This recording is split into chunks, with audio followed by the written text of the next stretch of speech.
Saudações a todos, vamos dar continuidade ao nosso modesto, básico e introdutório curso sobre mecânica analítica e teoria clássica de campos. Pois bem, vamos fazer outra análise aqui cuidadosamente.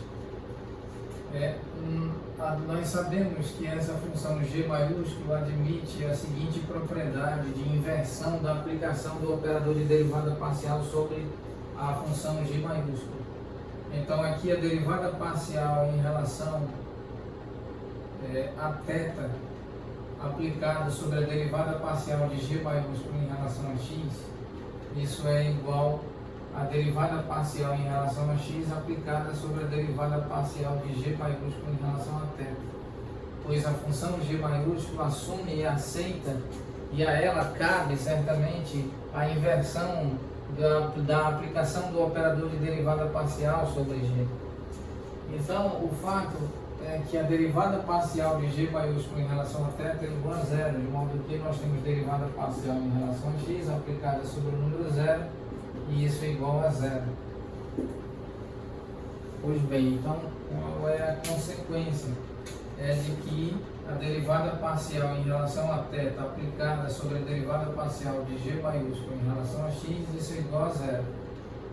Sabemos, portanto, previamente, que a derivada parcial de G maiúsculo em relação a x é igual a h. Então a derivada parcial em relação a θ aqui aplicada sobre h minúsculo é igual a zero, o que implica logicamente que h não depende explicitamente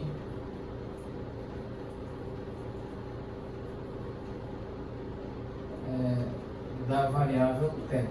Muito bem, ótimo.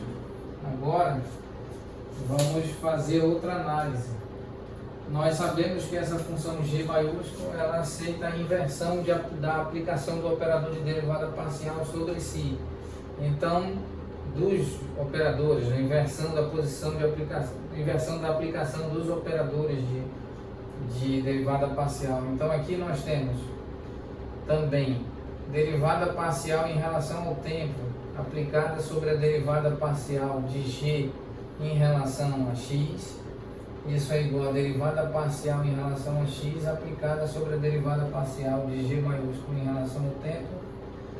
Essa propriedade é aceita, é satisfeita pela função G maiúsculo, e nós sabemos que aqui nós temos derivada parcial em relação a x aplicada sobre a derivada parcial de G em relação ao tempo, que por sua vez é igual a zero. Derivada de constante numérica e derivada do número zero é igual a zero. Derivada parcial em relação a x aplicada ao zero é o próprio zero. De modo que a derivada parcial em relação ao tempo aplicada sobre a derivada parcial de G maiúsculo em relação a x é igual a zero. Obviamente, isso implica que, vamos ver,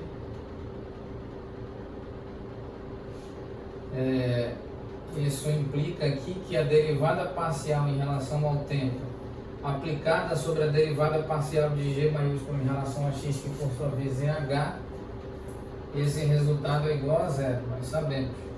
Então, podemos concluir, advindo dessa expressão, dessa derivada parcial, que h não depende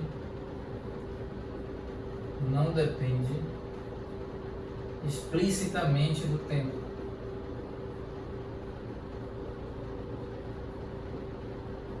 Do parâmetro de evolução temporal, ou seja, do tempo t. Muito bem, então vamos encerrar a aula nesse ponto e retomaremos oportunamente. Muito obrigado a todos.